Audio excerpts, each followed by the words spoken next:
Hello दोस्तों, नमस्कार। आप सभी को हिस्ट्री के जीत के इस प्लेटफॉर्म के ऊपर आज हम लोग जो है वो एमसीक्यू करने वाले हैं। और ये एमसीक्यू जो है वो पिछले क्लास हमने जो थ्योरी और कंसेप्ट क्लियर किए थे उसी के रिगार्डिंग है कि उस टॉपिक से हमारे पास क्या क्या एमसीक्यू बन सकते हैं और पिछले प्रतियोगिता परीक्षाओं में क्या क्या प्रश्न बने हैं। ये सारी चीज़ हम लोग इसमें डिस्कस करने वाले हैं। तो पिछले क्लास की याद थोड़ा सा मैं आप लोग को याद करा दूं और ओवरव्यू दे दूं। पिछले क्लास हमारे पास ऐतिहासिक स्रोत था, जहाँ पे भारत के जानने के क्या क्या स्रोत थे उसके ऊपर था। तो जिन्होंने पिछले क्लास को नहीं देखा है, आप सबसे रिक्वेस्ट है आप उसे ज़रूर जाके देखें। हमने यहाँ पे सारी चीज़ डिस्कशन किया हुआ था। डिस्कशन मेरा ये था कि इतिहास को हम लोग 3 कैटेगरी में बांटते हैं। प्राक इतिहास, जिसे प्री हिस्ट्री कहा गया है, आद्य इतिहास जिसे प्रोटो हिस्ट्री कहा गया है, और इतिहास जिसे हिस्ट्री कहा गया है। प्राक इतिहास का दूसरा हम लोग नाम से जानते हैं जिसका पाषाण काल कहते हैं, जिसे स्टोन एज भी बोलते हैं इंग्लिश में। दूसरा हमने देखा था कि आदि इतिहास को हम लोग जो है कांस्य युग के नाम से जानते हैं, और इसी में हमारा सिंधु घाटी सभ्यता जो है विकसित हुई थी। और एक इतिहास है जिसे हम लोग लौह युग के नाम से जानते हैं, जहाँ पे हम लोग आज पढ़ते हैं एंशियंट, मिडिवल और मॉडर्न। हमने ये भी देखे थे कि इतिहास के पिता जो है वो हेरोडोटस को कहा गया है।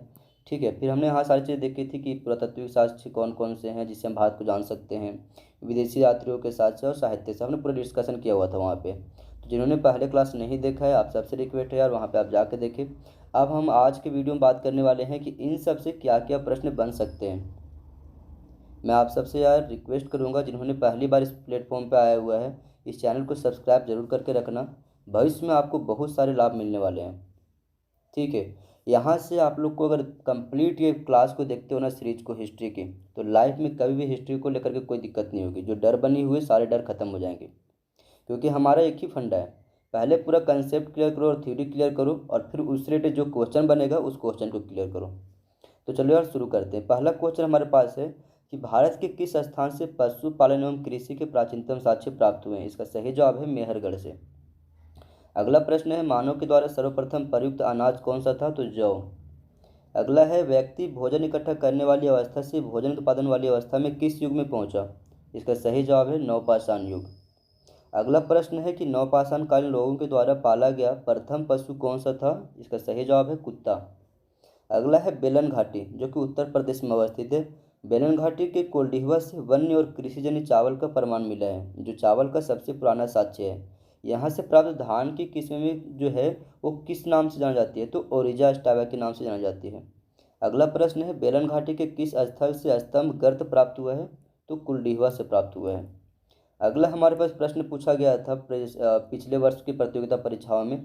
मैं आप लोग को बता दूं कि ये परीक्षा जो हम लोग यहाँ कंडक्ट करवाया हुआ है ना, यहाँ पे आप लोग जो टॉपिक कवर करवा रहा हूँ, ये सारे टॉपिक जो है ना अलग अलग प्रतियोगिता परीक्षा से बैंकिंग हो गया, एसएससी हो गया, रेलवे हो गया, स्टेट पीसीएस हो गया, आपका यूपीएससी हो गया। वहाँ से जो जो भी क्वेश्चन बनी है ना हिस्ट्री को लेकर के, वो सारा चीज़ हमने यहाँ पे कवर किया हुआ है। ठीक है, तो अगला प्रश्न क्या है हमारे पास, तो मध्यपुरा पाषाण काल को नेवासा चरण की संज्ञा दी गई, क्योंकि इस काल के उच्च कोटि के औजार नेवासा नामक स्थान पर प्राप्त हुए थे। तो यह स्थान भारत के किस राज्य में अवस्थित है। इसका सही जवाब है महाराष्ट्र में। अगला हमारे पास प्रश्न पूछा गया है कि बताइए कि फलक, बेदनी, छेदनी, खुरचनी आदि मध्यपुरा पाषाण काल के मुख्य औजार थे। फलकों की अधिकता के कारण इस काल को किस नाम से जाना जाता है, तो इसका सही जवाब है फलक संस्कृति। अगला प्रश्न है भदने किस काल के उपकरण है, तो भदने जो है वो उच्च पुरा पाषाण काल के उपकरण है। अगला प्रश्न है किस घाटी सभ्यता के लोहंडे नाले से हड्डी की बनी मातृदेवी की मूर्ति मिली है, तो बेलन घाटी। अगला प्रश्न पूछा गया था कि पटने से किस पक्षी के 3 अंडे कवकों पर आड़ी तिरछी रेखाओं से युक्त एक अलंकरण है, तो शुतुरमुर्ग। अगला प्रश्न पूछा गया है कि अग्नि का आविष्कार सर्वप्रथम किन्होंने किया, तो जावा मानव ने किया था अग्नि का सर्वप्रथम। ठीक है, आविष्कार। अगला है आदिम मानव ने सबसे पहले क्या सीखा, तो आग जलाना सीखा है। ठीक है, आगे हम बात करते हैं तो हस्तकुठार एवं विदर्णी प्राचीन काल के सबसे परिचित उपकरण है। किसको प्रथम उपकरण निर्माता कहा गया है, तो हैंडीमैन को प्रथम उपकरण निर्माता माना जाता है। अगला प्रश्न है कि मध्य पाषाण काल, जो कि 10,000 ईसा पूर्व से 7,000 ईसा पूर्व के बीच का है, उसको किस अन्य नाम से भी जानते हैं, तो इसको हम शिकार व पशुपालन युग के नाम से भी जानते हैं। अगला प्रश्न है कि किस काल में पहली बार मानव कंकालों को विघटित रूप से दफन करने की प्रक्रिया शुरू हुई, विधिवत रूप से शुरू हुई थी मध्य पाषाण काल में। अगला प्रश्न है हमारे पास कि मध्य पाषाण काल में पशुपालन के प्रमाण कहाँ से प्राप्त हुए हैं, तो कई जगहों से प्राप्त हुए, जैसे आजमगढ़, होशंगाबाद, मध्य प्रदेश, बागौर, भीलवाड़ा और राजस्थान से। अगला प्रश्न है कि मध्य पाषाण काल के उद्योग मूलतः ज्यामितीय हैं। कैसे हैं? ज्यामितीय।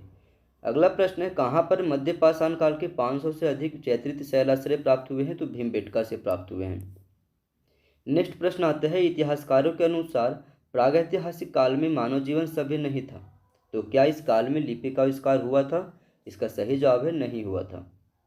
अगला प्रश्न है, भारत में पाषाणकालीन सभ्यता की खोज का कार्य सबसे पहले किस वर्ष आरंभ हुआ? तो 1863 ईस्वी में प्रारंभ हुआ था। नेक्स्ट प्रश्न है कि भारतीय पुरातत्व सर्वेक्षण विभाग के विद्वान रॉबर्ट ब्रूस फुट ने कहाँ से पूर्व पाषाणकालीन उपकरण प्राप्त किए? तो मद्रास के पल्लवरम से। अगला प्रश्न है, पुरापाषाण काल को किस युग के नाम से भी जानते हैं? तो पुरापाषाण काल को हम जो है वो शिकार व खाद्य संग्रहण युग के नाम से भी जानते हैं। दोस्तों आप सबसे रिक्वेस्ट है यार, जो मैं यहाँ पे वीडियो करा रहा हूँ ना, आप ध्यान से देखना। जब आप कंपटीशन में बैठोगे ना, कभी भी कोई प्रॉब्लम नहीं होगी आपको, क्योंकि डायरेक्ट क्वेश्चन पूछे गए हैं यार।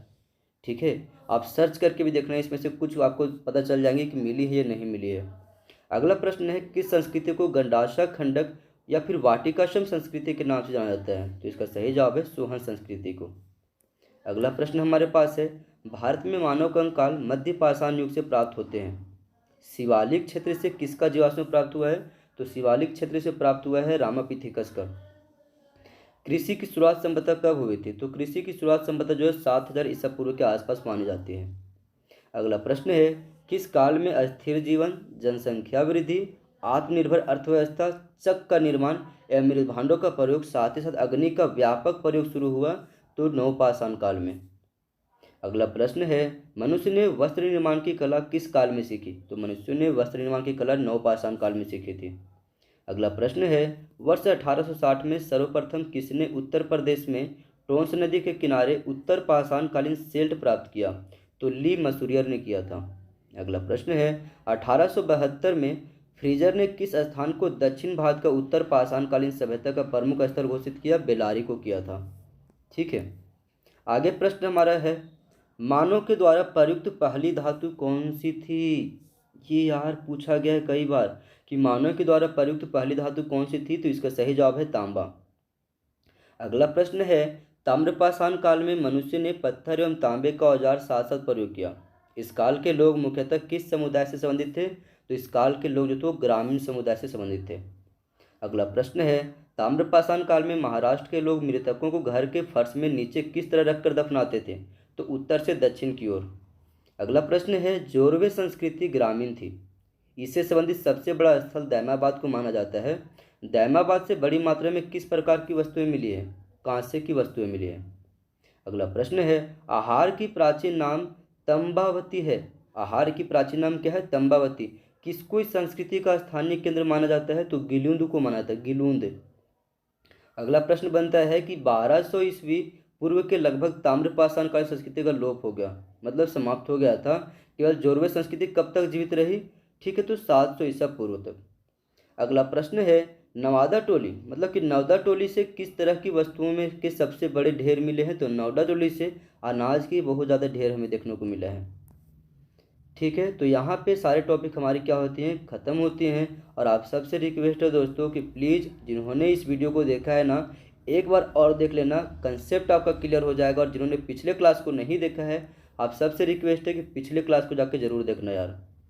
लाइफ में हिस्ट्री को लेकर के जो डर बना हुआ है वो सारे ख़त्म हो जाएंगे। और दोस्तों जिन्होंने इस प्लेटफॉर्म को सब्सक्राइब नहीं किया यार, सब्सक्राइब जरूर करके रखना। और ना फीडबैक में बताना आपको कमेंट्स में कि आपको ये वीडियो कैसी लगी। मैं सारी चीज़ें आप लोगों के लिए कंटिन्यू करूँगा। ठीक है, कभी आप लोगों को कोई प्रॉब्लम नहीं होने दूंगा हिस्ट्री को लेकर के। तो चलिए अगले वीडियो में फिर से मिलते हैं, तब तक के लिए थैंक यू।